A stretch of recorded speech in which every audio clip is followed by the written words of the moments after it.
हरे कृष्णा कृष्णा कृष्णा हरे हरे। नमस्कार दोस्तों, आज हम बात करेंगे भगवद गीता के 6ठे अध्याय के श्लोक 8 की। पिछले श्लोक में हमने सीखा कि कैसे मन को जीतना चाहिए और कैसे अपने जीवन के द्वंद्वों में समान भाव में रहना चाहिए। आज का श्लोक हमें यह बताता है कि एक सच्चा योगी कौन है और क्या क्वालिटीज़ होती है एक स्पिरिचुअल इवॉल्व व्यक्ति में। यह श्लोक बहुत ही प्रैक्टिकल है। आज के श्लोक में भगवान श्री कृष्ण 3 चीज़ों की व्याख्या करते हैं: ज्ञान, विवेक और समत्व। ये तीनों मिलकर एक कंप्लीट स्पिरिचुअल पर्सनैलिटी बनाते हैं। तो चलिए शुरू करते हैं और समझते हैं कि कैसे हम एक सच्चे योगी बन सकते हैं। आइए सबसे पहले हम श्लोक सुनते हैं। ज्ञान विज्ञान तृप्तात्मा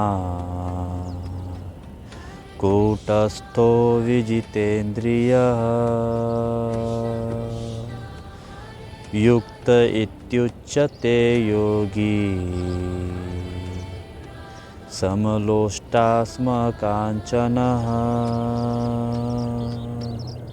जो व्यक्ति ज्ञान विज्ञान से तृप्त है, जो अविचलित है, जिसने अपने इंद्रियों को जीत लिया है और जो मिट्टी पत्थर सोने को समान भाव से देखता है, वो योगी कहलाता है। आइए इसे part wise line to line समझते हैं। जो ज्ञान थ्योरिकल नॉलेज और विज्ञान प्रैक्टिकल एक्सपीरियंस से संतुष्ट है, उसे बाहरी चीज़ों से संतुष्टि नहीं मिलती। कूटस्थ अर्थात जो अविचलित है, अनचेंजेबल है, किसी भी परिस्थिति में अपनी स्थिरता नहीं खोता।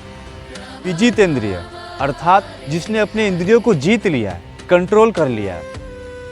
समलोष्टा स्म कांचन अर्थात जो मिट्टी के ढेले, पत्थर और सोने को समान दृष्टि से देखता है, मटेरियल थिंग्स में कोई भेदभाव नहीं करता। इन्हीं गुणों से प्रयुक्त व्यक्ति ही योगी कहलाता है। ज्ञान विज्ञान तृप्त आत्मा, ये श्लोक का सबसे महत्वपूर्ण भाग है। भगवान इसमें 2 शब्द यूज करते हैं। पहला ज्ञान। ज्ञान का मतलब है थ्योरिकल नॉलेज, जो आपने किताबों से सीखा, अपने गुरुओं से सुना, स्पिरिचुअल में आपने पढ़ा। फॉर एग्जाम्पल, आपने गीता पढ़ी, ये ज्ञान है। आपने सुना कि सब माया है, ये भी ज्ञान है। आपने समझा कि आत्मा अमर है, ये भी ज्ञान है। लेकिन विज्ञान का मतलब है एक्सपीरियंस नॉलेज, जब आप उस ज्ञान को जी लेते हैं, अनुभव कर लेते हैं। फॉर एग्जाम्पल, आपने सिर्फ गीता पढ़ी ही नहीं, बल्कि उसे अपने लाइफ में इम्प्लीमेंट किया। आपने सिर्फ सुना ही नहीं कि सब माया है, बल्कि एक्चुअली आपको मटेरियल थिंग्स से कोई मतलब नहीं। आप डिटैच हो गए मटेरियल थिंग्स से, ये विज्ञान है। आपने सिर्फ समझा ही नहीं कि आत्मा अमर है, बल्कि मृत्यु का भय खत्म हो गया, ये विज्ञान है। दोनों जरूरी है। सिर्फ ज्ञान से काम नहीं चलता, वो सिर्फ इंफॉर्मेशन है। और सिर्फ विज्ञान से भी काम नहीं चलता, बिना प्रॉपर अंडरस्टैंडिंग के एक्सपीरियंस कंफ्यूजिंग हो सकता है। इसीलिए टुगेदर होना चाहिए, दोनों को मिला के चलिए। फॉर एग्जाम्पल, मान लीजिए कि मैंने स्विमिंग के बारे में 100 किताबें पढ़ी और मैं यहाँ पर गंगा घाट पर खड़ा हूँ। मैं जाता हूँ वहाँ पे स्विमिंग करने के लिए, तो क्या मैं स्विमिंग कर पाऊँगा या डूब जाऊँगा? इसी को उल्टा करते हैं। अगर मैंने स्विमिंग सीखी, ये ज्ञान है, और फिर प्रैक्टिस भी किया, ये विज्ञान है, तो फिर मैं अगर पानी में उतरता हूँ तो मैं एक्सपर्ट स्विमर रहता हूँ, मैं डूबूंगा नहीं, तैर के निकल जाऊँगा। इसीलिए पढ़ो, ये ज्ञान है, प्रैक्टिस करो, ये विज्ञान है, तभी जाके ट्रू ट्रांसफॉर्मेशन आपके अंदर आएगा। फॉर एग्जाम्पल, मैं वीडियोस बना रहा हूँ यूट्यूब पे, मुझे प्रॉपर ज्ञान तो है कि हाँ यूट्यूब पे ऐसे वीडियो शूट करना है, ऐसे माइक से बोलना है, किस वे में बोलना है, कैसे प्रेजेंटेशन करना है, इतना मुझे ज्ञान है। लेकिन मेरे पास प्रैक्टिस नहीं है।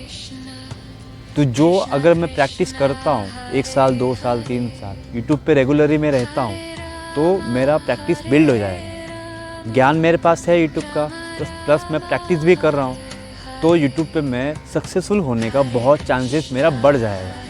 समझे? तृप्त आत्मा का मतलब है जब आपको ज्ञान और विज्ञान दोनों मिल जाते हैं, तब आप तृप्त हो जाते हैं। आपको बाहरी चीज़ों से कोई हैप्पीनेस नहीं चाहिए। कूटस्थ लिटरल मीनिंग है लोहारों की निहाई। निहाई पे आप कितना भी हैमर से प्रहार करो, कितना भी मारो, वो अपनी जगह से नहीं हिलता, बल्कि उसका आकार भी नहीं बदलता, अनचेंजेबल होता है। उसी प्रकार हम अपने लाइफ में अपने आप को इतना चेंज कर दें, इतना हम भगवद गीता पढ़ के इतना हम वो कर लें, अपने आप को स्पिरिचुअल से कनेक्ट कर लें कि हम बाहरी आवरण हमें अगर टच भी करे तो उसका फ़र्क हमारे ऊपर न पड़े। इतना स्पिरिचुअलिटी अपने अंदर लाओ, अपनी आत्मा को जागृत करो। क्योंकि एक दिन वो निहाई भी लोहा था, नॉर्मल लोहा, कच्चा लोहा, उसे पका पका के भट्टी पे उसको निहाई बनाया गया। नहीं तो वो लोहा ही होता, कोई भी आता ठोकता हुआ अपना आकार बदल देता। वो भट्टी पे पक के निहाई बनाया। वैसे अपने आप को स्पिरिचुअलिटी में, भगवान में इतना समर्पित कर दो कि आप अंदर से पक जाए निहाई के जैसा। फिर आप पे कोई भी प्रहार करे, बाहरी आवरण मोह माया की दुनिया से, आपको फ़र्क नहीं पड़ेगा। एक पेड़ की जड़ें जितनी गहरी होती है उतने उसकी जड़ें मजबूत होती हैं। आंधी तूफान से उससे फ़र्क नहीं पड़ता, वो थोड़ा सा भी नहीं हिलता। वैसे ही हम अपने आप को स्पिरिचुअल रूट में इतना कनेक्ट कर लें कि हमें लाइफ के जितने भी स्ट्रॉम्स हैं ना, ट्रॉमास वगैरह, वो हमारे जीवन में अगर आए भी तो हमें फ़र्क नहीं पड़ना चाहिए। एकदम वैसे ही जैसे कि वो पेड़ है जिनकी रूट ज़मीन में है, तो हमारे रूट स्पिरिचुअल कनेक्ट होंगे, भगवान से होंगे। जब भगवान की कृपा आप पे होगी तो आपको रत्ती बड़ा फ़र्क नहीं पड़ेगा कि दुनिया में क्या हो रहा है और आपके जीवन में क्या हो रहा है। आपको सिर्फ इससे फ़र्क पड़ेगा कि आप कनेक्ट हो गॉड से। इतने का मतलब ये नहीं कि आप इंद्रियों का यूज़ करना बंद कर दें, बल्कि आप इंद्रियों को कंट्रोल करें। इंद्रियां आपको नहीं।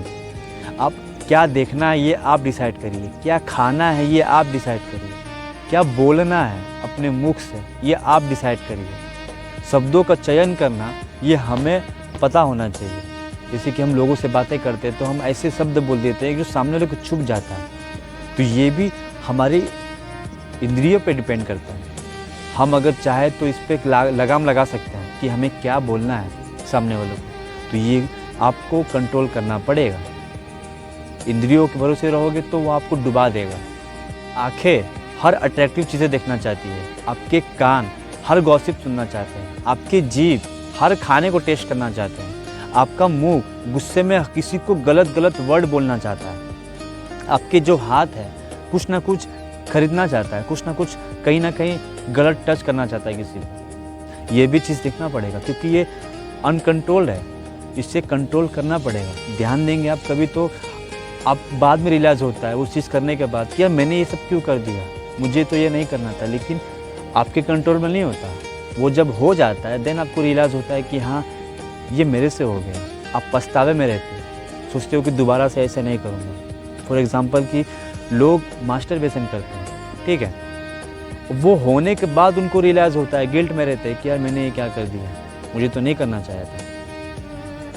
सिर्फ किताबी ज्ञान नहीं, प्रैक्टिकल एक्सपीरियंस भी ज़रूरी है। लाइफ कैसी भी हो, आपका इनर कोर स्टेबल होना चाहिए, कुटस्थ बने, इंद्रियों को कंट्रोल करें, उनके गुलाम मत बनिए। मटेरियल थिंग्स का यूज़ तो करिए लेकिन उन पे डिपेंड मत रहिए। योगी बनना एक ओवरनाइट प्रोसेस नहीं है, ये एक जर्नी है। तो धीरे धीरे ट्राई करिए, धीरे धीरे ज्ञान को बढ़ाइए, पेशेंस लिए और प्रैक्टिस करिए। और उन लोगों से ज्ञान लीजिए जो संपूर्ण आपको ज्ञान दे सकते हैं, जो परिपूर्ण हैं अपने में, जो ज्ञान को बांटना चाहते हैं। तो आई होप आज का वीडियो आपको पसंद आया होगा, और पसंद आया होगा तो लाइक करिए, कमेंट करिए, सब्सक्राइब करिए। तो बेल आइकन पर क्लिक करना मत भूलिए क्योंकि हर वीडियो की नोटिफिकेशन आपको मिलती रहे। तो मिलते हैं नेक्स्ट वीडियो में गीता के नए श्लोक के साथ और नए मोटिवेशन के साथ। तब तक के लिए श्री राधे राधे।